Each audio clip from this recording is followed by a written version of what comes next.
Oldu, he?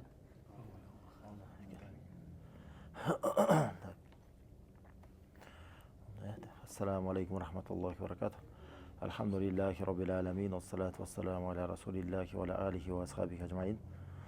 Allah subhanahu wa ta'alaның жардам менен пайгамбарыбыздын саллаллаху алейхи вассалам өмүр баянын камтыган 100 сап окуп атабыз, 100 сап. Ошонун түшүндүрмөсүн. Анан биз деген ошол менен Байятул Акаба дегенге жеттик да. 37-ci сапка жеттик.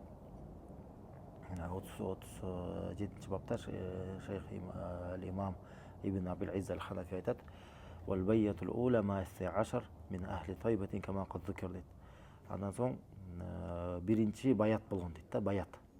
Баят да го, кыргызда бизде белгилүү баятты билесиздер да, көбүнчө присяга деп белгилүү да. Присяга деп моюн сунуу, ошо баш ийебиз деп кээ бир нерселер үчүн ошо келишим, падышага, башчыга баш ийгени ошо баят берүү деп коет. Ошо баят берилген болот. Биринчи баят немен дейт? 12 адам менен дейт. 12 адам кайсы? Мин ахли Тайбатин дейт. Тайбанын адамдары менен дейт. Анан эскерилген, ошол нерсе эскерилгендей дейт. Бул деген пайгамбар саллаллаху алейхи вассалам төрөлгөндөн 51 жашында болгон да. Пайгамбар саллаллаху алейхи вассалам 51 жашында болгон. Түшүнүктүү, ошол биринчи эмне Байятул Акаба. Биринчи баят. Байятул Акаба деп айтылат да ошол нерселер. Азыр түшүнүп бересиз бул мааниси эмне экен? Тайба деген, түшүнүктүү? Тайба деген бул Медина шаарынын аталыштарынын бири да. Медина шаарынын аталыштарынын бири Тайба. Ахли Тайба, Тайба элдеринин менен дейт да. Мына ушул жактан баштап мединалыктардын биринчи ошо эскерүүлөрү башталат да, ошол биринчи баяттан баштап. Ибн Исхак айтат, имам Ибн Исхак: "Фаламма арада Аллаху изхара динаху ва изаза набийихи саллаллаху алейхи вассалам ва инжаза мауидихи лаху хараджа расулу саллаллаху алейхи вассалам фил маусим аллази лақияху фихи нафар минал ансар" дейт. Качан Аллах субханаху ва таала өзүнүн динин ачыктаганды каалаганда дейт, жана өзүнүн пайгамбарын улуу кылганга, улуктап жардам берүүнү каалаганда, жана өзүнүн ага болгон пайгамбарыбызга болгон убадасын аткарууну каалаганда дейт, Аллах субханаху ва таала эмне болгон дейт? Ошол кезде Аллахтын элчиси саллаллаху алейхи вассалам ажылык учурунда ошол ажылыкка чыккан дейт. Чыкканда ошол кезде ансарлардан болгон кээ бир адамдарга жолуккан. Ансарлар бул кимдер? Ансарлар кимдер? Бул неме Мединалык сахабалар да, Мединалык сахабалар. Ошол ансарлардан ошол биринчи ошол ансарларга жолугат дейт. Анан аларга ошол качан жолуккан экен? Хачта, ажылык учурунда жолугат. Анан фаарада нафсаху аля кабаил араб, жана өзүн ошол ажылыкка чыгып, анан арабтардын ууруларына, кээ бир ууруларга өздөрүн сунуштаган. Ошондой кылып жүрдү. Кама кана ясна фи кулли маусим. Ошентип ушундайды эмне кылат эле дейт? Алейхиссалам рахматуллах. Ар бир ажылыкта ушундай кылат эле. Пайгамбар саллаллаху алейхи вассалам качан пайгамбар болуп башталганда, биринчи кандай болгон? Биринчи көрсөтөрбү? Жашыруун даават кылып баштаган, эң жакынкы адамдарына, ошолорго исламды сунуштап, аларга айтып берип, ошентип баштаган. Анан алар кабыл алып, андан соң 3 жыл жашыруун даават кылган. Андан соң ачыктап Аллах субханаху ва таала буйруктаган. Ачыкта деген, сага буйрулган нерсени ачыкта дегенден, анан ачыктап жарыялап баштаган. Анан ошо ачыктап жарыялап баштаганда эмне болот? Ошондон кийин эмне болгон деп айткан болчубуз? Сыноолор башталган да. Курайштар кабыл албай, карама-каршылыкты көрсөтүп, сыноолор башталганда, бирок ошол башында эмне болот? Анын агасы тирүү болгон болот. Анын акеси тирүү болгон болот, Абу Талиб. Абу Талиб тирүү болгондуктан көп анчалык зыян кылып келип алышкан эмес. Анан эмне болуп келет? Ошондой абалда бир жалпысынан бир 5-6 жыл ошондой абалда болуп, анан 9-жылы деген болчу, пайгамбар болгондон кийин 9-жылдан кийин көрсөп, 3 жыл жашыруун кылды, андан кийин канча жыл? 6 жыл. 6 жыл ачыктап даават кылып жүрдү. Бирок эмнелер, капырлар, курайштер зыян келтире алышкан жок, ачык болсо көп өтө чоң зыян келтире алышкан жок. Анткени Абу Талиб турган эле да. Анан 9-жылы ошол кайгы капа жыл деп айтылат. Анткени эмне? Абу Талиб кайтып болуп кетип атат, Хадижа деген энеси кайтып болуп кетип атат. Анан пайгамбар саллаллаху алейхи вассалам мындайча айтканда жардамсыз калып калып атат да, адамдардын арасындачы. Аллах субханаху ва таала албетте жардамсыз таштап койгон эмес. Бирок эмне болуп атат? Мындайча айтканда курайшиттерге ошол эшик ачылып калган да. Жабып турган ошол Абу Талиб кайтыш болуп, курайшиттер буга чейин эч бир мындай оюна келбегедей дагы зыянды келтире башташат да булар. Андай үмүт кылышпайт эле да ушундай зыян келтиргендичи. Анан ошентип сыноолор башталат. Башталганда эмне кылат пайгамбар саллаллаху алейхи вассалам? Албетте өзүнүн элинен анчалык коргоону бүтпөгөн соң, өзүнүн коомуна эмне кылып баштайт? Анан сыртка чыгып башка элдерге, башка шаарларга, башка урууларга эмне кылат? Аларга кайрыла баштайт. Аларга кайрылып өзүн сунуштай баштайт. Мен Аллахтын элчисимин. Мен Аллахтын сөзүн жеткизем. Курайштар мени кабыл албай атат. Ким кабыл алат, ким мени коргойт деп ошентип көрсөтүп, ушундай абал болгон да, билесиңер. Аллахтын элчиси саллаллаху алейхи вассалам ушундай кылганга аргасы болгон да. Анан ошолордун бири эмне болуп атат? Бачынекей сабакта өткөн болсо, Тоифке чыккан. Тоиф шаарына барган да, жакынкы шаарга, Медина, Меккенин жанындагы шаарга барып, ал жака барып, ал жака да сунуштаганда эмне болот? Каркарама кабыл албай коюшат. Кабыл албай, ал эмес. Эмне таштар менен ургулап, аны жактан кууп салышат. Анан кайтып келатканда, анан жиндердин ислам кабыл алуусу болуп атат. Анан кийинки жылды мына көрсөтөрбү? Ошол кийинки жылы эле кайра эле пайгамбар саллаллаху алейхи вассалам ушундай абалда болуп, эмне болот? Ажылыкка. Негизинде буга чейин ошентип жүрөт эле дайыма, эмне ажылыкта адамдарга. Эми кээ бирлер айтат го мындай дейт да. Эми бул илим, сен илимди бул илим менен келсең, бул адамдар өзүнө келсе өздөрү келсин. Сен отура бер деп. Ушундай эми албетте негизи илимдин өзүнүн бир улуу орду бар да, орду бар. Илимге таалим кылыш керек мусулмандарчы. Албетте илим келбейт, илимге барат негизичи. Илимге барат. Жалпы мусулмандар. Бирок ушундай кээ бир учурда даават учурунда ушундай абал болот. Сенде илим болгон болсо, сен келгиле деп отура бербешиң керек, сен барышың керек болот да кээдечи. Башында өзгөчө алыс болуп турган учурда. Түшүнүңүзбү? Мисалы алыс болуп турган учурда эмне керек? Сен барышың керек. Мына пайгамбар саллаллаху алейхи вассалам ушундай кылып атат, көрдүңүзбү? Бул Аллахтын элчиси саллаллаху алейхи вассалам. Алым, илимдүү турабы. Ошондой болсо дагы өздөрү келсин деп отура берген эмес да. Өздөрү келсин деп элдер кайтып келет. Көрдүңүзбү? Ошондон чыккан, ал барган. Көрдүңүзбү? Алар адамдар чогулган жерлерге да барышкан. Хач да берилет, элдердин баары чогулат эле ошол жерде. Башка жактардан да элдер келет эле. Көрдүңүзбү? Ошолорго барып өзүн сунуштайт эле. Сунуштап, исламды сунуштап, аларга айтып берип, ошону дават кылат эле да. Көрдүңүзбү? Ислам ошон үчүн даваттын башында кээде ушундай абал болот. Көрдүңүзбү? Ушундай абал болот. Сен барышың керек болот. Сен келип сүйлөшүшүң керек болот, жолугушушуң керек болот адамдарга. Көрдүңүзбү? Сен аларга чыгып, жибелик кылып сүйлөшүп, исламды ошо туура акыйданы, туура ишенимди сунуштап, тавхид сунуштап, ошентип, анан топтолуп күчтүү болуп калгандан кийин, анан албетте жанагындай анан келгиле, илимге келгиле деп анан отурсаң болот да, көрдүңүзбү? Өзүн орду менен болуш керек да бак нерсе. Айтат анан фабайнама хуа индал акаба лакия рахдан минал хазрач арадаллаху бихим хайра. Жана Акаба деген жердин жанында болгон кезде дейт, ошол ажылык учурунда. Ошондо бир топ адамдарды Хазрач уруусунан Мединалыктар билесиздер. Мединалык сахабалар эки урууга бөлүнөт. Аус анан Хазрач деп бөлүнөт да. Аус анан Хазрач. Ошо Хазрачтан болгон, Хазрач уруусунан болгон кээ бир адамдарга жолугат дейт. Аллах таала аларга жакшылыкты каалаган дейт да. Жакшылыкты каалаган ошо бир кээ адамдарга жолугат кылат дейт. Анан алар эмне болот? Анан алар Аллахтын элчисинин саллаллаху алейхи вассалам дааватына жооп беришет. Ага жооп беришип, ага ыйман келтиришет. Андан соң алар өздөрүнүн коомуна кайтып кетишет да. Биринчи ушу Мединалыктар менен жолугушушундай болгон да. Хач учурунда жолугат. Аларга сунуштайт, алар ишенип, чын эле бул Аллахтын элчиси экен деп, ага ыйман келтирип, анан кайтып кетишкен да. Андан соң айтат Ибн Исхак фаламма кадимул Мадина ила каумихим закару лахум расулуллахи саллаллаху алейхи вассалам. Качан эми карасаңыздар, алар өздөрүнүн коомуна кайтып кеткен соң, Мадинага кайтып барган соң, аларга өздөрүнүн элине Аллахтын элчисин саллаллаху алейхи вассалам эскеришет. Анан вадаухум иля ил-ислам. Аларды анан исламга чакырып башташат.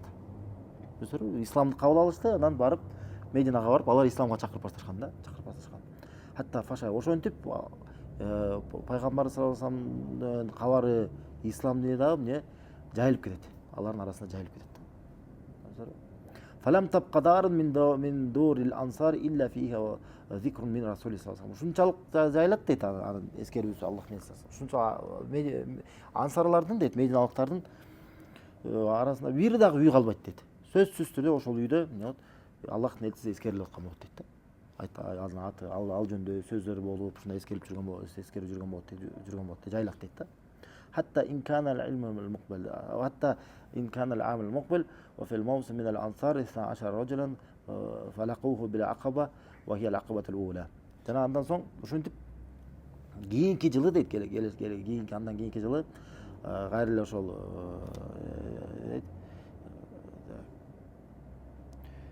ажылык учурунда ансарлардан 12 адам келип ага жолугушуп ошол Акаба биринчи ошол Акаба баятын беришкен болот дейт.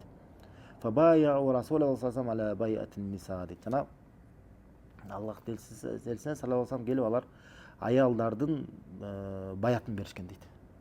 Аялдардын баятын беришет. Аз түшүнүп элесе. Ва залика кабла ан туфтарада алейхим бил харб. Бул эмне болгон? Аялдардын баяты болгон. Мындайча айтканда согушуу аларга чейин парз болгон эмес согушуу. Жихад парз болду эле. Ошо жихадка чейинки нерселер аялдар согушпайт да, бирок аялдар согушка катышпайт. Ошол Куранда аялдардан пайгамбар саллаллаху алейхи ва саллям баят алуунун кээ бир мындай пункттары болгон да. Бул нерседе баят кылышат, Аллахка иман келтирүүгө, бул нерселерге деп ушундай. Ошондой нерсеге алар дагы баят ушундай нерсеге менен чектелип калган да. Ошондуктан булардын баяты кандай болот? Аялча баят болуп калган да. Аялча баят болуп калган. Аялдардын баяты болуп калган да. Анткени андан кийин бирок көрсөңөр, кийин анан согуш парз болгондон кийин, жихад парз болгондон кийин анан эркектер баят бергенде бул нерсе эмес, башка нерселерге да баят берет эле да. Согушууга дагы, коргоп турууга дагы пайгамбар саллаллаху алейхи ва саллям ошол нерселерге. Ошондуктан бул биринчи баятыл Акаба, мындайча айтканда, аялча баят деп коет да. Эмнеге түшүнүктүү, эмнеге? Анткени ал кезде согуш дагы эле парз болгон эмес. Милдет болгон эмес ба.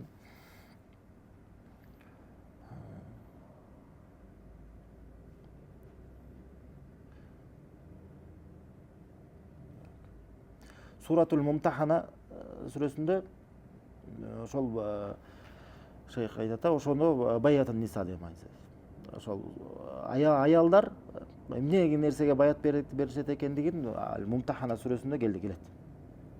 Бул аятта Мумтахана сүрөсүндө 12-нчи аятында Аллах субхана таала айтат: "Я айюхан наби иза жаакал муъминату юбаиунака ала алла юшрикна биллахи шей'ан ва алла ясрикна ва ла язнин ва ла яктулна ауладахунна ва ла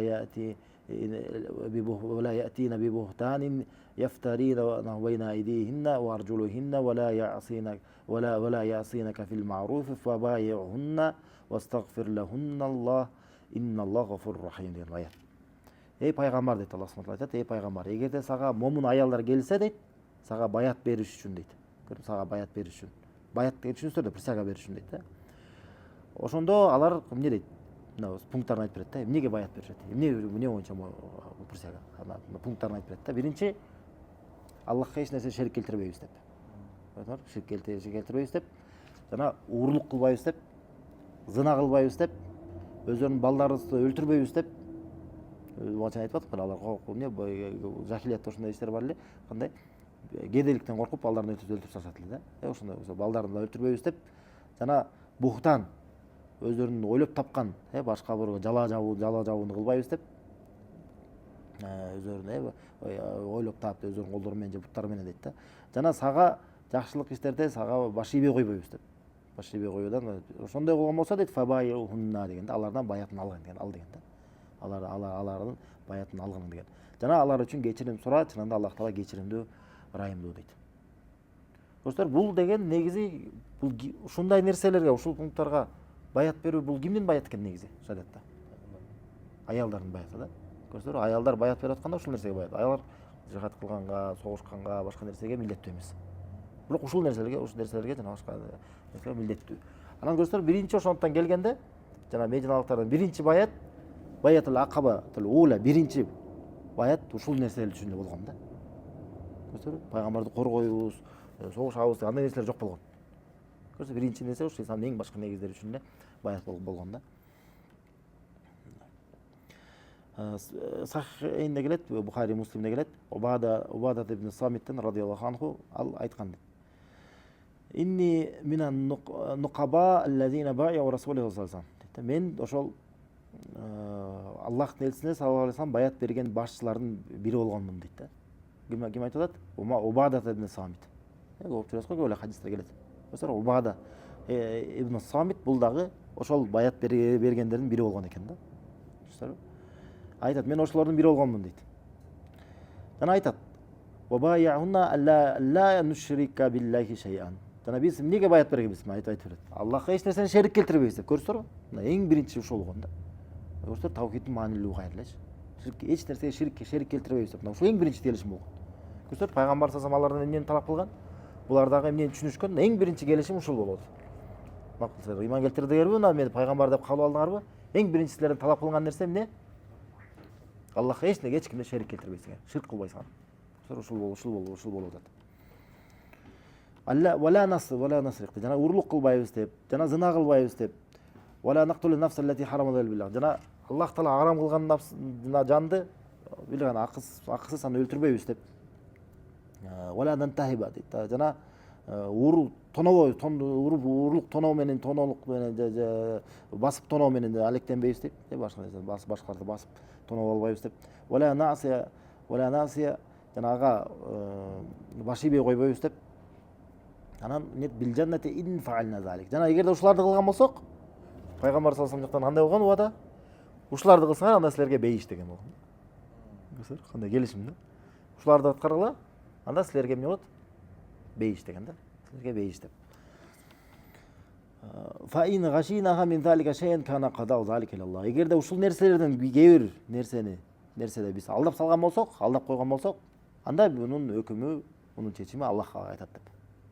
Анда муну эмне бул жактын соту анда Аллахка кайтат деп сүйлөшүшкөн экен да, келишим түзүшкөн экен. Бул ошо баятул акабатул ула, биринчи баят. Ва бади синтейни ва хамсина ата сабауна фил маусими хаза сабата. Андан соң дейт, синтейни ва хамсина дейт. 52-синде дейт, 52-сине чыккандан кийин дейт, ким 52? Кимден? Пайгамбардын саллаллаху алейхи 52-сине. Бул жанакы 51 жашында болот атат. Бул 52 жашында. Кандай чыкканда жанагындан качан экен? 1 жылдан кийин.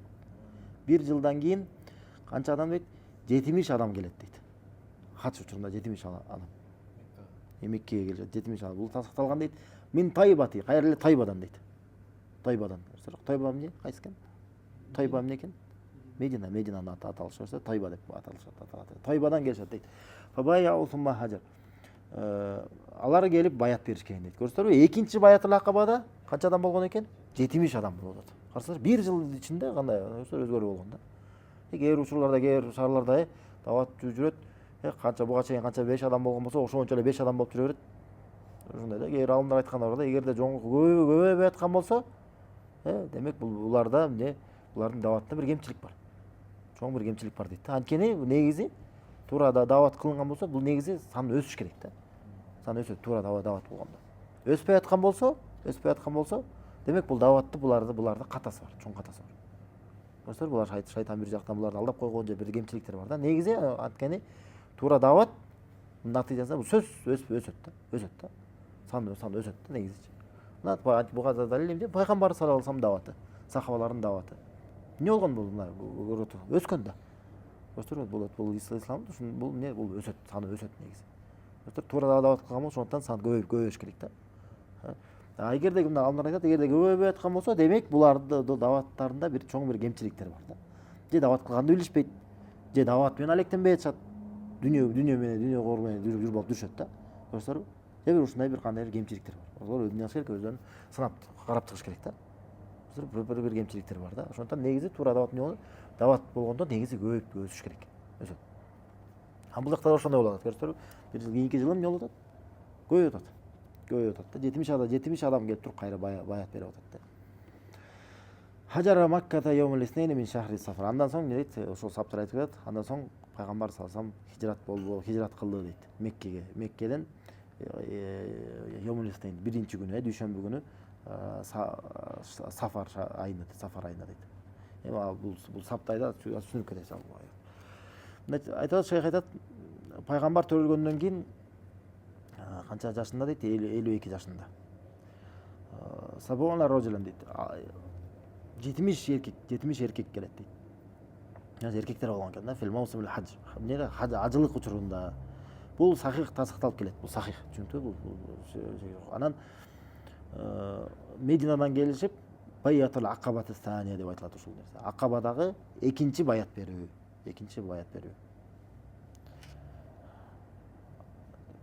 Эми ушул менен чектелип кетет. Аны иншалла чоңураак китепти окуганда бул жөнүндө кененирээк сөз кылабыз. Кимдерге эмне окуялар болгону мындай кыскача айтып кетти да шейх. Сумма хажара, андан соң хижрат кылып атат дейт. Ким пайгамбар саллаллаху алейхи вассалам хижрат кылды дейт. Хижрат кылды. Көчтү. Көчүүсү болду деп көрсөтөбү? Андан соң көчкөн жөнүндө айтып атат. Кайсы айда болот? Сафар айында да болот. Сафар. Бул Ибн Аблиз имам ушул ойду карманат экен. Бирок кээ бирлер айткан Рабиул Аввал айында деп айткан болгон да. Талаш бар бул боюнча.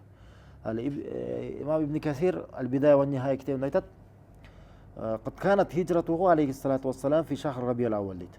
Ибн Касир болсо Рабиул Аввалда болгон дейт. Анын хижраты Рабиул Аввалда болгон дейт. Бул Ибн Аблиздин кимдеси? Устазы. Устазы Рабиул Аввалда деп айтып атат да. Көрсөтөр, шакирт болсо сафарда деп айткан, талаш бар экен. Саната 13 min bay'atihi min bi'satihi дейт алейхи салату вассалам. Пайгамбар болгондон кийин Ибн Касир айтып атат, 13 жыл өткөндөн кийин деп атат. Пайгамбар болгондон 13 жыл өткөндөн кийин анан көчүп атат дейт. Ва залика мин яумил иснаин. Жана бул дүйшөмбү күнү болгон дейт. Көрсөтөр, дүйшөмбү күнү болгондугу тууралуу эмнекен? Талаш жок. Талаш жок. Кама раваху имам Ахмад. Имам Ахмад бул тууралуу келтирген дейт. Кимден? Ибн Аббас. Ибн Аббастан дейт радияллаху анхума. Ал айткан дейт. Улида набиюкум яумил иснаин. Силердин пайгамбарыңар дүйшөмбү күнү төрөлгөн дейт. Биринчи күнү төрөлгөн. Ва хаража мин Макката яумил иснаин. Жана Меккеден дагы дүйшөмбү күнү ошол күнү чыккан дейт. Көчүп чыккан, Ва нуббия яумил иснаин. Жана дүйшөмбү күнү ошо биринчи күнү пайгамбар болгон дейт. Ва дахал Мадинат яумил. Жана Мединага дагы дүйшөмбү күнү жетип келген дейт. Биринчи күнү жетип келген. Ва туфия яумил иснаин. Жана дүйшөмбү күнү дагы кайтыш болгон дейт. Кайсы күнү кайтыш болгон экен? Биринчи күнү, биринчи күнү ошол яумил иснаин.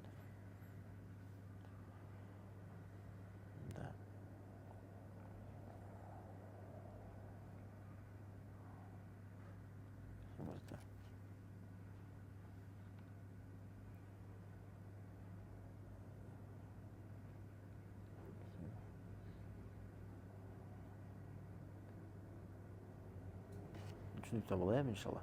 Andan aytat. Faja'a taybatu rida yaqinan iz kammala 53 fi yevmil isneyni ve dama fiha 10 sinine kummalan tahkiman. Kummalan nahkiha. Faja'a andan soň oşontip göçüp barıp Taybaga jetip kelet deyt. Rida yaqinan anık deyt. Anık Allah Taala'nın çeçimine razı bolup deyt. İskammala 53. Жана ошондо көчүп келгенде жашы канча болот? 53 толгон дейт. 53 толгондо ошол көчүп келгендиги болгон дейт. Кайра эле ошол биринчи күнү дейт, дүйшөмбү күнү. Жана ал жакта ашарасынын дейт. Толук бул айтылгандай 10 жыл жашаган андан соң. Көчүп андан соң Мединада толук 10 жыл жашап атат. 63 жашында ана кайтыш болуп атат. Эми ушул менен мына ушундай ушул жакта демек ушуларды жаттабабыз керек. Пайгамбар саллаллаху алейхи вассалам 40 жашында пайгамбар болуп атат. 40 жашында пайгамбар болуп атат.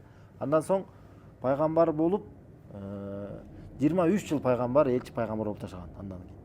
Ошол 23 жылдын 13 жылын биринчи Меккеде өткөргөн. Деп андан соң 10 жылын акыркы 10 жылын аякта Мединада өткөргөн. Ошол жалпысынан 63 жыл. 63 жыл пайгамбар салам жашаганда шуну билишибиз керек.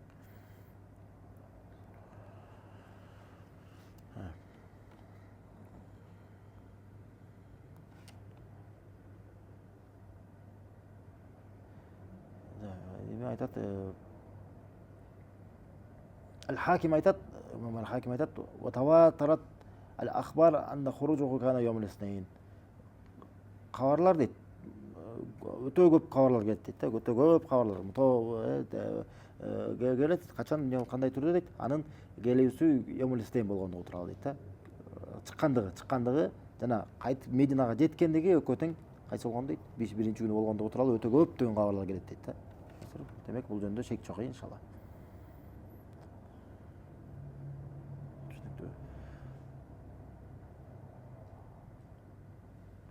Ибн Аббас радиаллаху анху айтат, бу иса Расул саллаллаху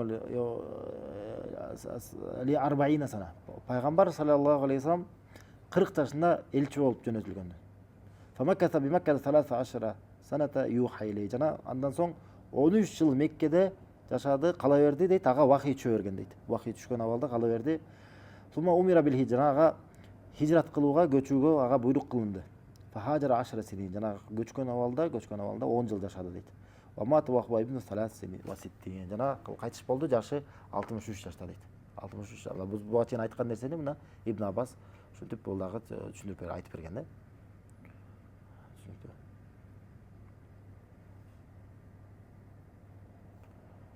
Эми хижрат жөнүндө түшүнүктүү, бул хижраттагы динибиздеги өкүмдөрдүн бири болуп эсептелет. Өкүмдөрдүн качан эмне деп коет, бул интикал мин баладил куфр ила баладил ислам деп айтылат. Бул аныктамасы. Капырлардын жеринен мусулмандардын исламдын жерине, капырдын куфр жерден, капырчылык жерден, ширк жерден исламдын жерине көчүп баруу. Өзүн адам динин коргош үчүн, динин сакташ үчүн.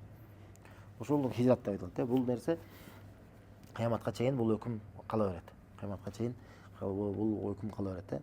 Ла танқатал хижрата хатта танқата тауба деген пайгамбар саллаллаху алейхи ва саллям. Хижрат токтоп калбайт, качан тоба токтоп калмайча деген да.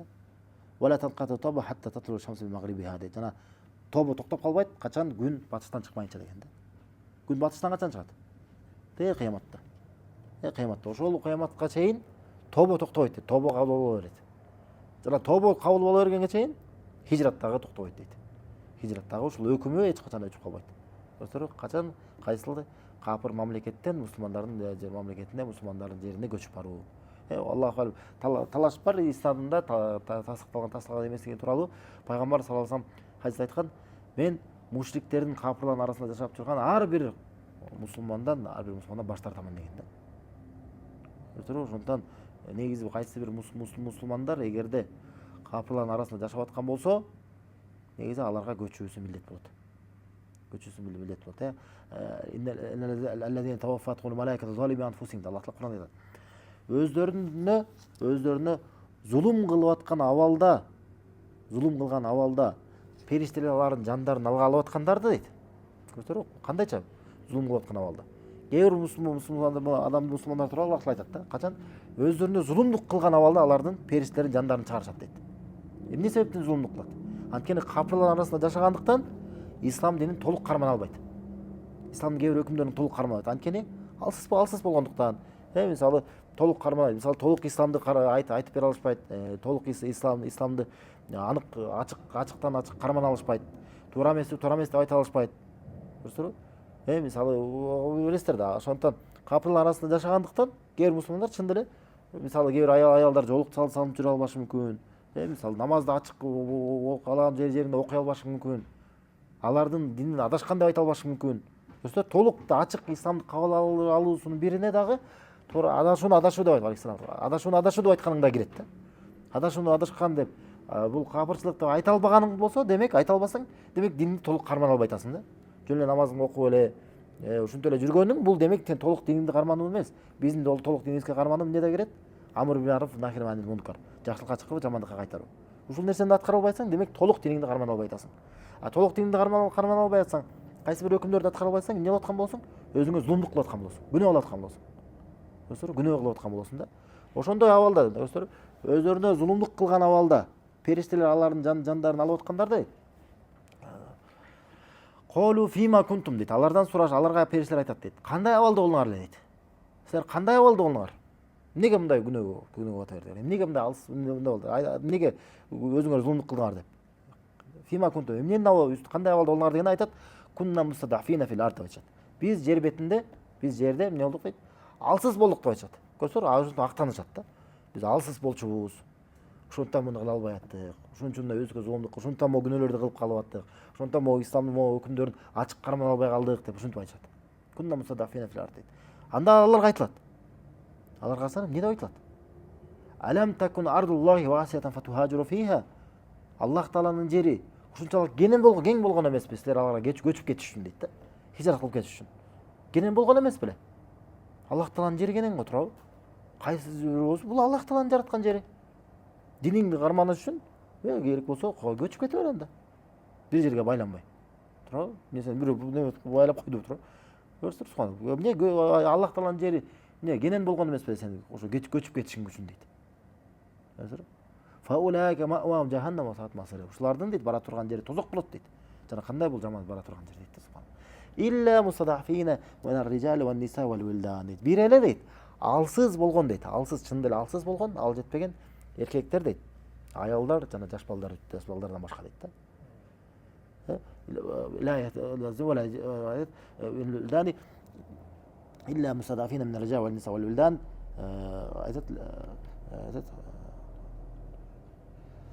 لا يخدمون حيلة ولا يجدون سبيلا дейт. Өзү бир кандай бир айла амал таба албагандар үчүн дейт. Бир качып кете албагандар, кетип албагандар, же болбосо жол таба албагандар дейт да. Мындайча айтканда ошол жактан кете албай, чын деле кете албай алсыз болуп калгандар, аларга азап жок. Бирок кетип калууга мүмкүнчүлүгү бар болуп туруп, капырлар мамлекеттен мүмкүнчүлүгү бар болуп туруп, бирок ошол жакта кала берген болсо, көрсөңөр бул күнөөгө чыгуу мүмкүн. Мына көрсөңөр, бул жакта Куранда айтат, аларга тозок коруп калышы мүмкүн. Ошондо кооптуу. Бул кайсыл абалда экен? Бул ошол жакта капырлардын мамлекетинде жашап жүргөн, ошол жакта ислам кабыл алып, же ошол жакта төрөлүп калган болсо, ошолдой мусулмандар динин коргош үчүн, өзүн коргош үчүн, өзүнүн динин сакташ үчүн, өзүнүн жакындарынын, балдар бала чагасынын динин көңүл буруш үчүн не кылыш керек экен? Кетиш керек ал жактан. Байланып тура бериш керек. Пайгамбар саллаллаху алейхи ва саллям эң сүйкүмдүү жери кайсы? Аллах Таалага эң сүйкүмдүү жери кайсы? Мекке. Мекке шаары. Аллах Таалага эң сүйкүмдүү шаар. Ошону дагы Меккени дагы динин коргош үчүн таштап кетип атат. Меккени таштап кетип атат. Кээ бирлер кайсы бир жерин байланып динине дагы зыян болуп атса дагы карманып тура беришет да. Меккеден артык жер барбы жер бетинде? Ошону Меккени дагы мына көрсөңөр, ушунда бизге чоң сабак. Динге коркунуч болуш үчүн керек болсо Меккени таштап таш керек. Бирок Мекке эч качан андай абал болуп кайтып калбаган. Ла хижрата бадал фатх деген да.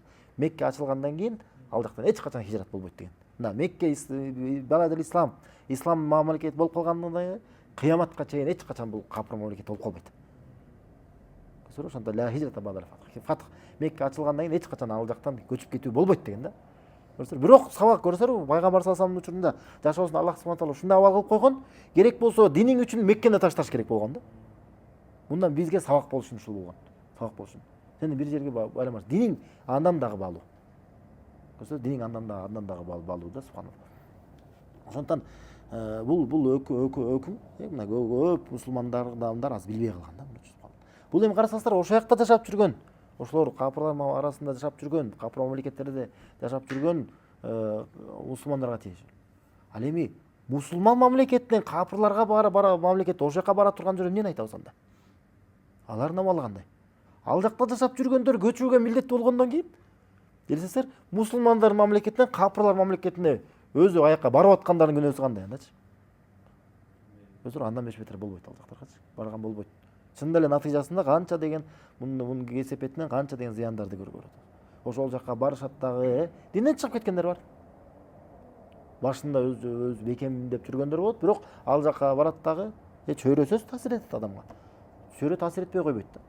Сөзсүз таасир этет адамга чөйрөсү. Анан ошол чөйрө тартып отуруп ара динден чыгып кеткендер бар.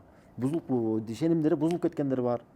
Субханалла. Аллах Таала арам кылган нерсени адал деп эсептеп калгандар бар. Субханалла. Анан бала чакасын тарбияласы бузулуп калгандар бар. Субханалла. Такыр эле исламдан алыс болуп. Ошондо көп зыяны бар да, субханалла. Көп зыян. Анан ошол зыян өзү менен чектелбейт.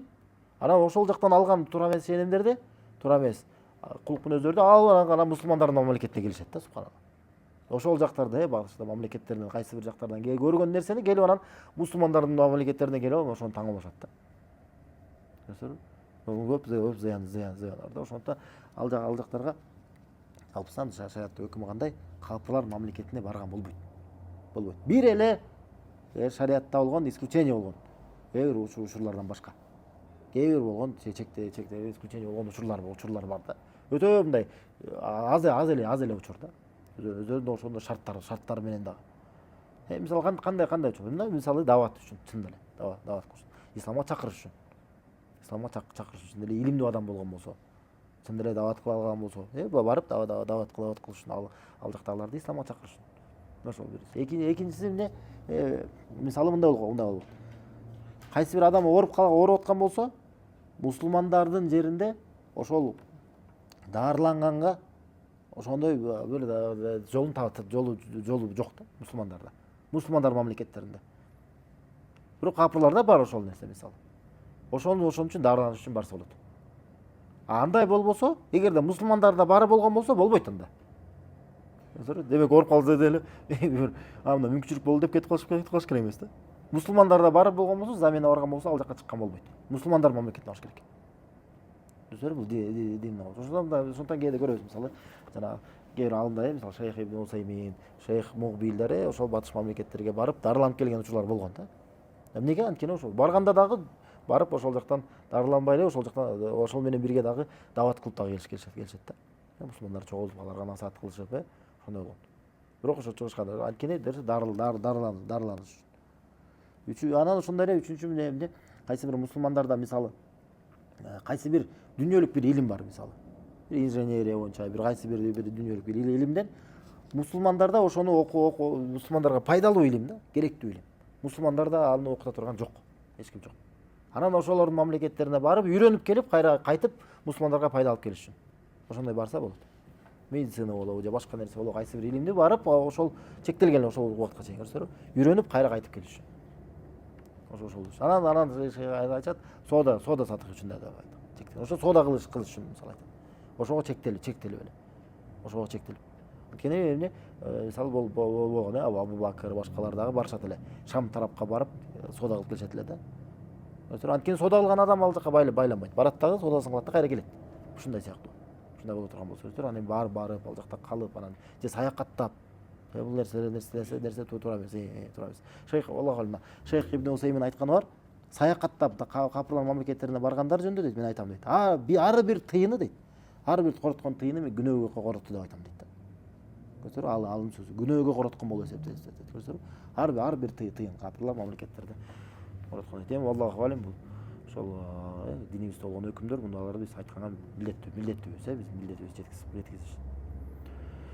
Мына ошондуктан да пайгамбарыбыз саллаллаху алейхи вассалам да өзүнүн жашоосунда мына ушул нерсе болгон. Хижрат болгон. Хижрат кылганда көчкөн да. Албетте бул чоң улуу ибадаттардын бири. Чоң улуу ибадаттардын бири да булчу. Жалпысынан бул түшүнүктүү иншалла. Анан кеми көчкөндөн кийинкиси, кеми хижрат жөнүндө түшүнүк. Хижрат боюнча эмне маселе калды? Жалпы анан мындай коесун да. Айтып кетсек, хижрат эки түргө бөлүнөт. Хижрат парыз болгон хижрат, парыз болгон адам милдеттүү. Анан мустахаб болгон хижрат. Мустахаб. Желательный хижрат. Бул деген жакшы көчкөн, жакшы. Бул милдет болгон, парыз болгон хижрат бул кайсы? Капыр мамлекеттен мусулман мамлекетине көчүү. Капыр мамлекеттен мусулман мамлекетине көчүү. Ал эми мустахаб болгон хижрат бул кандай? Бул мусулман мамлекетинен мусулман мамлекетине. Же мусулман бир шаардан бир мусулман шаарга. Же бир кандай? Мусулман бир райондон бир районго. Кандай? Эмне үчүн? Эмне себептен? Ошол бир райондо, мисалы кайсы бир адам бир райондо жашайт да. Бир райондо жашайт, ошол жакта деген күнөөлөр көп кылынат.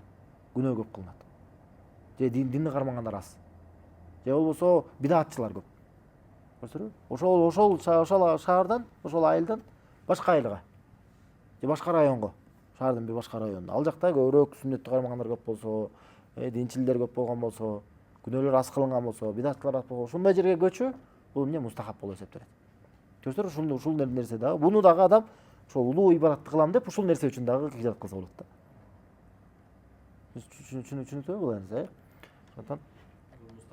Бул мустахаб. Муну кылган мындай кылган жакшы. Мусулмандардын арасына көчүп барып, мусулмандардын арасында жашаган, мусулмандардын бир шаарчасында жашап, ахли суннанын шаарчасында ошолор менен бирге болуп, ошолордун арасында жашаган бул жакшы. Бул жакшы, бул мустахаб болуп эсептелет. Бул баардыгынан көрсө, бул эмнеге бул өкүмдөр? Мунун баарысы адамдын өзүнө эле кайра көңүл буруу үчүн, көңүл буруу. Көрсөтөрбү? Аллах субхана таала дини менен бизге эле көңүл бурат. Бул өкүм бизди коргош үчүн коюлган өкүмдөр. Сен кыйнаш үчүн эмес, сен бир жака көчүп бар, сен ошол жакта андай эмес да, сен жериңди таштап кет, ал үчүн эмес. Сени коргош үчүн. Чынында эле мусулмандар капырлар арасында кандай гана зыянга кабыл болушат да, кабыл болушат да. Туурабы?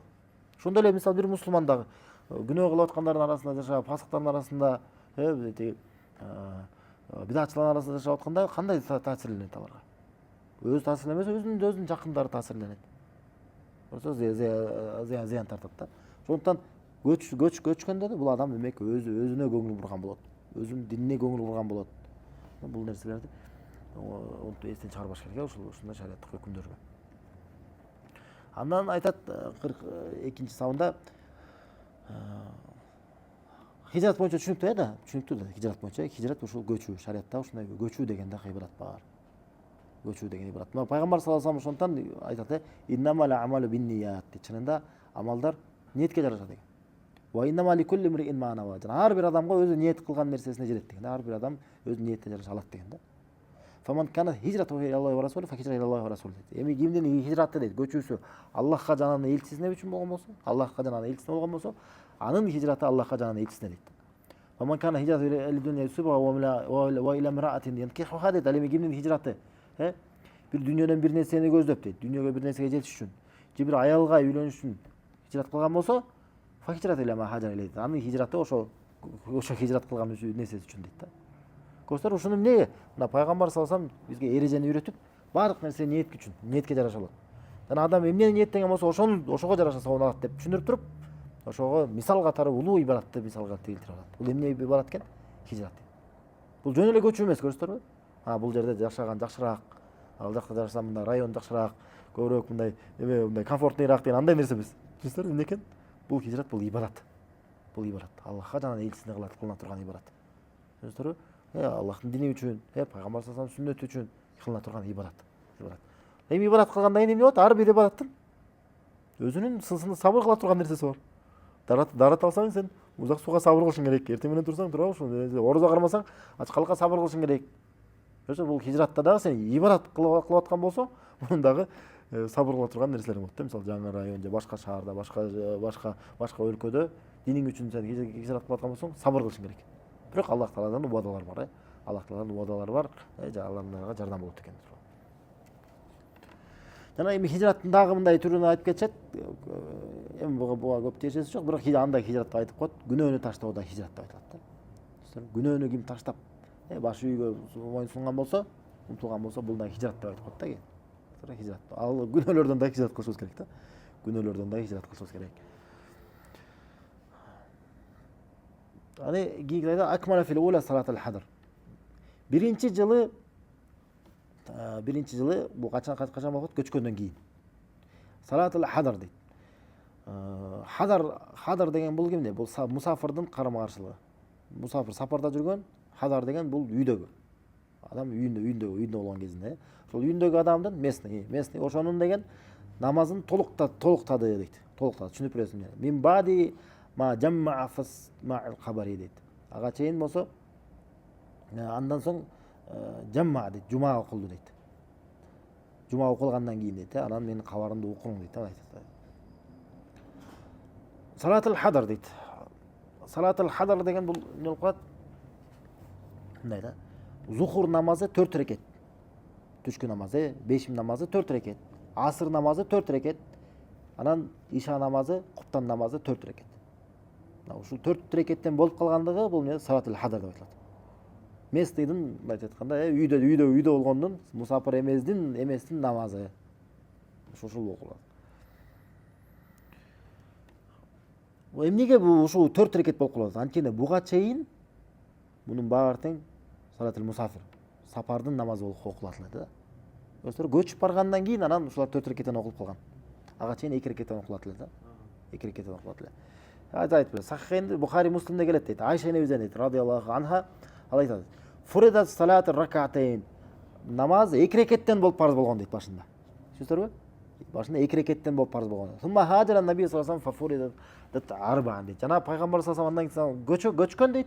Көчкөндөн кийин анан 4 рекеттен парыз болуп калды дейт. 4 рекеттен анан кийин болуп парыз болот. Ва турикату салату сафар алал ула. Жана мусафирдин сапары биринчи абалдагыдай калып калган дейт. Өсөр сапарда намаз окуйбуз го? Сапарда намаз окуйбуз, ошол эмне экен? Биринчи исламдын башындагыдай болуп намаз да. исламдын башында ушундай окулат эле да. 2 рекаттан 2 рекат касыр деп коет го. Кыскартылган абалда. Исламдын башында ушундай болгон да. Шейх айтат, мааниси дейт, 2 рекаттык болгон намаздар ошо бешим, асыр жана куптан намазы 4 рекаттан болуп калган дейт. Мусафирдин намазы 2 рекаттан боюнча хижратка чейинки болгон абалда эле калып калды дейт.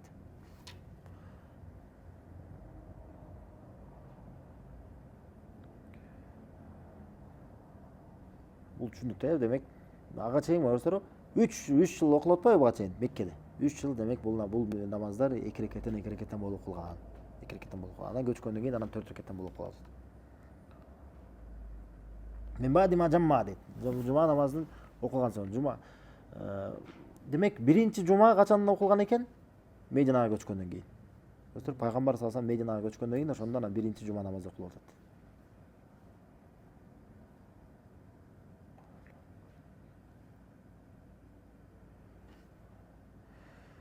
من بعد ما جمع صلاته عليه الصلاة والسلام جماعة إنما كانت في المدينة بعد هجرته إليه وقبل أن يهاجر إليها كانت صلاة الجمعة تقام في المدينة. Мына шейх айтат, пайгамбар саллаллаху алейхи вассалам бирок көчкөнгө чейин деле жума намазы Мединада окулган дейт. Окулган экен да. Бирок пайгамбар саллаллаху алейхи вассалам өзү көчүп барып анан биринчи окуган экен да, Аллаху алейм. Ибн Касир айтат, качан пайгамбар саллаллаху алейхи вассалам irtahala aleyhissalatu min Qubadan андан соң кеткен соң Qubadan арыда Мединаны көздөй. Wa huwa raqib naqatihi al-Qaswa деген өзүнүн төс болгон. Төс, al-Qaswa деген төөнү минип алып дейт. Ошон кеткен. Wa zalika yawmul jumu'a. Ошо жума күнү болгон дейт. Adrakahu waqtun nuzul waqtu zawal wa huwa fi dar Bani Salim ibn Auf. Жана Bani Salim ibn Auf дегендин ошол жерине жеткенде завал убакыты болуп калат дейт. Завал деген эмне? Түштөн кийин ошол бешим намазынын убакыты келүүсү. Түштө күн так төбөдөн бир аз огондо. Ошол келип калат дейт, убакыты келип калат дейт. Fasalla bil muslimin al-jum'ati hunaka fi waqt дейт. Ошол жактагы өрөөндө, ошол жерде мусулмандар менен жума намазын окуган дейт. Yuqal lahu Vadi Ranuna деген өрөөндө ошол жерде ошол жакта жуманы окуган дейт. وكانت أول جمعة صلاها رسول صلى الله عليه وسلم بالمسلمين بالمدينة أو مطلقا. Ошол пайгамбар саллаллаху алейхи вассаламдын мусулмандар менен биринчи жума намазын окуган болгон дейт. Мединада дейт. Мединада негизи жалпысынан мутлакан дейт. Негизи эң биринчи пайгамбар саллаллаху алейхи вассалам жума намазын ошондо окуган дейт. Ошол мына Масжидул Жума деген бар да, Аллаху алейм, ошол жерде Рануна деген район бар азыр Мединада. Рануна деген район бар да. Куба менен немеге баратканда, пайгамбар саллаллаху алейхи мечитинен Медина тарапка баратканда, жолдо чоң ошол жерде Масжидул Жума деген чоң мечит бар. Жума мечити деген бар да. Ошол жерде Аллаху алейм айтат, ошол жерде окулган депчи. Рануна деген ошол район. Ошол райондун аталышы ошондой. Ошол жакта аталышы да ошентип койгон азыркы чейин. Масжидул Жума, Жума мечити деп айтылат. Түшүнүктүү, Жума мечити деп бар. Неге ошол кезде эң биринчи ушундай эле пайгамбар саллаллаху алейхи вассалам жуманы окуп калып атат? Анткени Аллаху алейм дейт, Ибн Касир айтат, Аллах жакшыраак билет. Лам якун ятамаккан ва хува асхабуху би Макката. Юнал иҗтима дейт. Анткени Меккеде пайгамбар саллаллаху алейхи вассалам сахабалар менен мынчалык жыйнала албайт эле, чогула албайт эле да барчы. Хатта юқиму би жума. Жуманы чогулуп бирге окуш үчүн мындай мүмкүнчүлүк болгон эмес дейт. Жумага намазга чогулуп, хутба болуп, ошо хутба ачык болуп, мындай мүмкүнчүлүк болгон эмес дейт. Омазарки ила шиддати мухалифил мушрикин ва азиятухум ияг. Анткени ошончолук катуу мушриктердин душмандыгы болгон дейт, аларга канча ушунчалык көп зыян келтиришкен дейт. Ошол себептүү өткөрө алышкан эмес дейт. Ошондуктан көрсөңөр, жума азыр карасак, альхамдулилля, бизге кандай чоң жакшылык. Жуманы окуп аткандыгыбыз. Ушуну сезиш керек да, билип турушубуз керек. Жума окуган сайын карасаңыз кандай? Альхамдулилля, мечитке мусулмандар кенен чогулабыз. Ачыктан ачык намазды окуйбуз. Хутба айтылат. Хутба негизи сүннөт боюнча ачык, мындай түшүнүктүү болуп айтылыш керек. Мына бир жумадан бир жумага чейин сага жеткилей сага зарат болуш керек да негизичи. Мындай катуу болуш керек. Бир жума сага 10 жылдан бери бир нерсени жаттап алып кайра айтып жүрөрбүчү. Бул жуманын максатын өчүрүп салган да. жуманын максаты эмне болуш керек? Сен ошо хутбада элдин баары келип чогулуп турганда ушунчалык катуу хутба айтылыш керек. Адамдарга таасир эткиле. Кийинки жумага жеткиле болуш керек. Ошондон көрсөңөр, жума намазына келип хутба айтылып атканда сүйлөбөй турушуң керек. Бирөө сүйлөп атса да сен сүйлөбө деп да айтпашың керек да. Көрсөңөр, эч нерсеге алаксабаш керек. Таштар менен, телефон менен, бир нерсе менен, палас менен ойнобошуң керек. Жөн эле бешим намазын соолуп калат да. Жума намазын соолуп кетет. Жума намазынын максаты эмне экен? Ошол кездеги бул хутба. Адамдар жыйналып хутбаны угуу. Көрсөңөр, кандай биздин шариятыбыз ушул жума намазы жөн эле бул өкүмү, жөн эле намаз эле эмес. Мунун ушундай максаты бар. Эмне сен адам эми дүйнө иштери менен жүрүп, үй бүлө бала чака менен жүрөт, ыйман алыстап кете берет да. Эмне ошондо жумасына бир жолу сен жыйналып туруп, ушундай катуу бир хутбадан, ушундай катуу бир насаат угушуң керек да. Кийинки жумага чейин жетип тургудайчы. Жок дегендечи. Жок дегенде бир жолу. Көрсөңөр, мына ошондон жума хутбада өтө чоң орду бар негизи шариятыбызда. Өтө чоң максаты бар. Бирок өкүнүчтүүсү эмне бүгүнкү эмне болуп калат? Келешет дагы 10-20 жыл мурда бир жаттап алган бир арабча эмеси бар, жумасы бар, ошону эле окуп коет. Ырдап коет да болду. Ошо менен кетет кийинки жумага чейин. Бул негизи эмне жума намазынын максатына каршы окулуп атат да. Ошол убакта катуу элге таасирдүү, түшүнүктүү болгон, аларга жеткиликтүү болгондой негизи хутба айтылыш керек. Негизи. Бул. Анан ошол мына ушинтип жуманы окуп атат пайгамбар саллаллаху алейхи вассалам.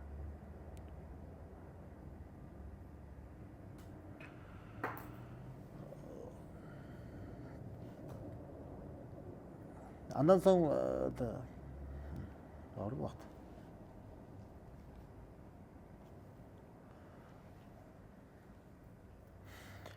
Эми Куба жөнүндө сөз болуп кетти бияктан. Анан Куба мечитинин курулушу тууралуу айта кетейин. Куба жөнүндө айта кетели бул жактан. Эми Куба мечити бул ошол динибиздеги Мединада эң биринчи курулган мечит. Эң биринчи курулган мечит да, Аллаху алем.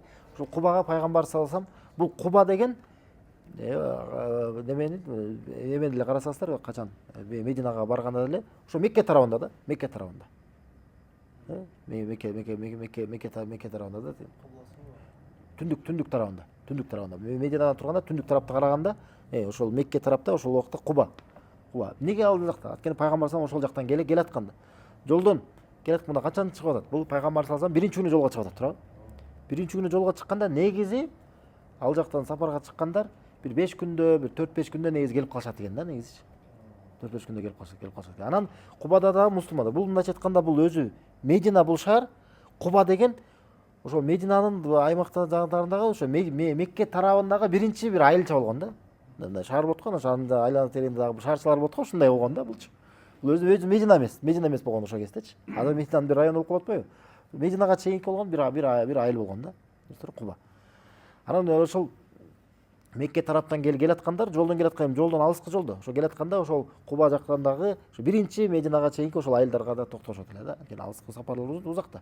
Анан ал жакта дагы мусулмандар болгон. Ал жакта да мусулмандар, мединалыктар ошо Мединага тиешелүү ошол айылча да. Анан ошол жактагылар мусулмандар бир 5 күндө ушуна келип калышат экен, келип калмак экен да пайгамбар саллаллаху алейхи вассалам. Анан күнүгө чыгып, жолго чыгып күтүшөт экен да. Алыстан чыгып мындай келет болду, келип калды.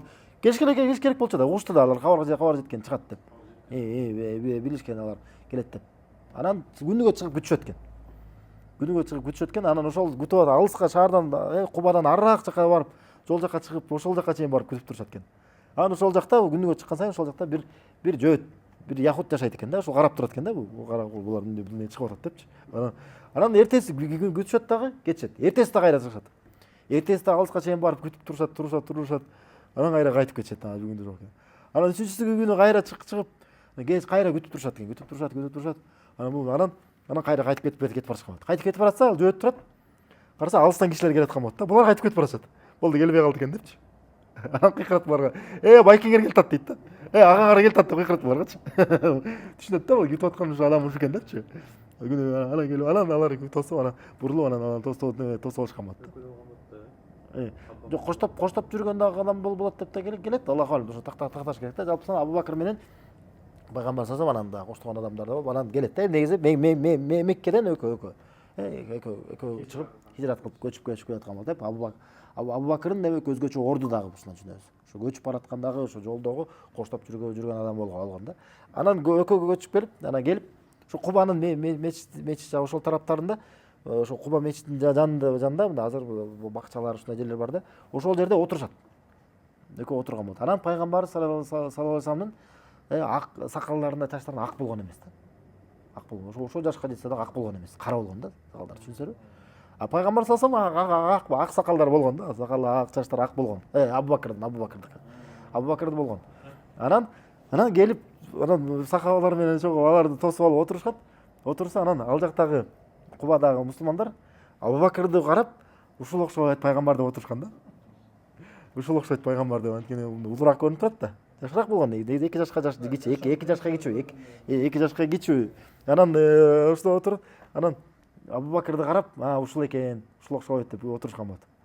Анан бир убакта күн тиип, күн ысык тиип баштаганда, күн ачык болду. Абу Бакыр тура калып, сырткы үстүңкү кийимин алып, анан чапаны менен пайгамбар тосуп калат да, тосуп туруп калат да, көлөкөрөпчү. Тосуп анан ошону түшүнүп, бул турбай деп. Ошону түшүнүшөт да. Аллахтын элчиси бул турбай депчи. Көрсөң, эмнеден түшүнөбүз булардан да? Көрсөң, пайгамбар саллаллаху алейхи вассалам сахабалардан айырмаланган эмес. Сахабалардан айырмаланган, өзгөчө мындай өзгөчө алып жүргөн. Сахабалар кандай болсо, ошондой эле болгон, жөнөкөй болгон да. Көрсөңүз, субханалла. Анан ал эле эмес, ушундай учурлар бар болот эле. Сахабалар отурганда, чогулуш отурганда, эгер адамдар келип, афикум расулуллах деп сурайт эле. Афикум Мухаммад, араңарда Аллахтын элчиси барбы? Араңарда Мухаммад барбы деп сурайт эле да. Көрсөң, ушундай алар жөнөкөй. Элдер кандай кийинсе, ошондой кийинип, алар кандай жөнөкөй болгон да. Өзгөчө бир улуу бир бийик орунга отуруп, же бир өзгөчө мисалы бир кийимди кийип андай болгон эмес. Көрсөң, адамдар кандай болсо, ошондой жөнөкөй болгон да. Жөнөкөй болгон. Көрсөң, ошондон бул жактан да түшүнөбүз. Демек, жана динчил адамдар бир өзгөчө диний кийим, же өзгөчө бир орун, же өзгөчө андай нерсе тура эмес да. Мусулмандар кандай болсо, ошо мусулмандарга ошондой болушубуз керек да, айырмаланбаш керек да. Аллахтын элчиси саллаллаху алейхи вассалам ошондой болгон. Бул жөнөкөйлүгүн дагы белгилерден да. Жалпысынан ошол анан Кубада ошо биринчи алар ошол жакка келип жайгашып Кубага. Эң көрсө жолдо келатканда канча бир убакыт ошол жакта жашап турган да. Кени узак сапардан келди да. Мусулмандарга эми жолугуп атат. Анан алар болуп ал жакта да эки сахабанын үйүнө жашайт да. Эки бир улуу бир сахабанын үйүнө турат. Ал жакка турат. Анан жашыраак болгондо сахабанын экөөнүн үйүндө жашайт эле да. Жашыраактын улуунун үйүндө жашап турат эле. Жашыраактын үйүндө болсо ал жакта чогулуштар, жыйналыштар ошондо ошо эки үйдү колдонгон да. Ошол жакта жашап турган эсечи. Анан ошол жакта жашап туруп, анан мечит куруп бурулуп баштайт ошол жакта турганда элечи. Куба мечити курулуп баштаган. Аллаху алем канчалык сахих, бирок ушундай да кабыл айтылат. Куба мечитинин кыбла тарапка караганда эң түз мечит деп айтылат да. Анткени пайгамбар саллаллаху алейхи вассалам өзү туралаган дейт.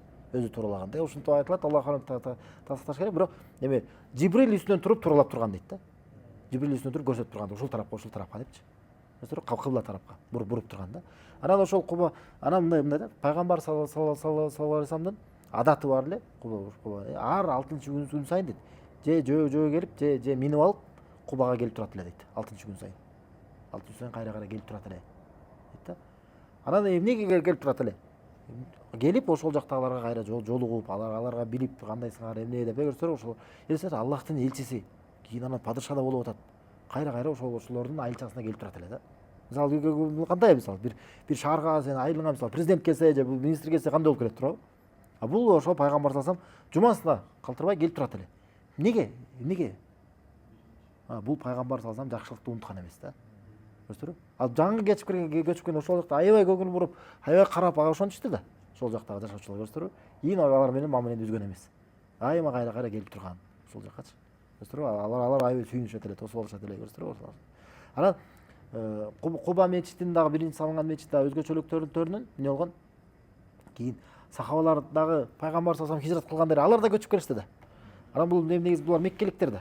Меккеде жашап жүргөндөр эмне кылат эле? Дайыма Кабанын жанында болуп, умра кылышып, таваф кылышып, ушинтип жүрүшөт эле. Анан Мединага көчүп кеткенден кийин андан алыс болуп калышат туурабы? Кабанан алыс болуп калышат. Анан алар сагынышкан. Кабаны сагынышат, умраны сагынышат, таваф сагынышкандан анан Аллах субхана таала сахабаларга, аларга райымдуулук кылып, аларга боорукелик кылып, эмне кылат? Ушундай аларга өкүм кылып койгон, пайгамбар саллаллаху алейхи вассалам айтат, ким эгерде даарат алып дейт, үйүнөн даарат алып келип, Куба мечитине келип 2 рекат намаз окуган болсо, умранын соогун алат деген да. Умранын соогун алат дейт. Бул кимдерге айтылган экен? Сахабаларга айтылган да. Сахабаларга. Алар эмнеге?